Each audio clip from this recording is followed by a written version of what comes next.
Doctor Babasaheb आंबेडकरांचा, भारतीय संविधानाचा जय जय जय जय जय भीम, जय जय जय जय जय भीम. समतेचे विचार रुजवणाऱ्या सर्व महामानवांना त्रिवार अभिवादन करतो.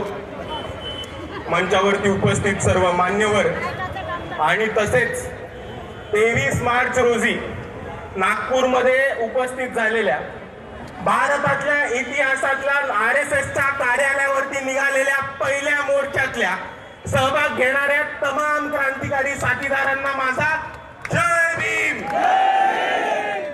मित्रांनो, आज आपण जरी RSSच्या कार्यालयावरती मोर्चा काढत असलो तरी एक गोष्ट आपण सर्वांनी समजून घेतली पाहिजे की आपण RSSच्या विरोधात मोर्चा काढत नाही आहोत.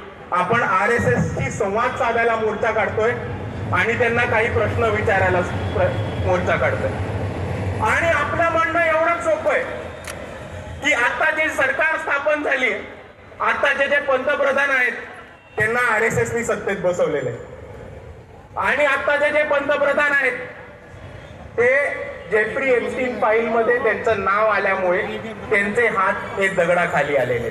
म्हणून आम्हाला RSSला नुसतं एवढं विचारायचं आहे की तुम्ही ठिकठिकाणी जाता, देशभक्ती शिकवता, राष्ट्रभक्ती शिकवता, कुटुंब संस्कृती शिकवता, संस्कृती संस्कार शिकवता, पण आज जर आपण आपल्या भारताचे पंतप्रधान बघितले तर जेफ्री एप्स्टीन जो एक बलात्कारी होता आणि ज्यांनी आंतरराष्ट्रीय सेक्स रॅकेट चालवलं होतं, अशा माणसाशी आपल्या पंतप्रधानांचे संबंध आहेत. तर असे संबंध असणं तुमच्या कुटुंब व्यवस्थेत बसतं का? तुमच्या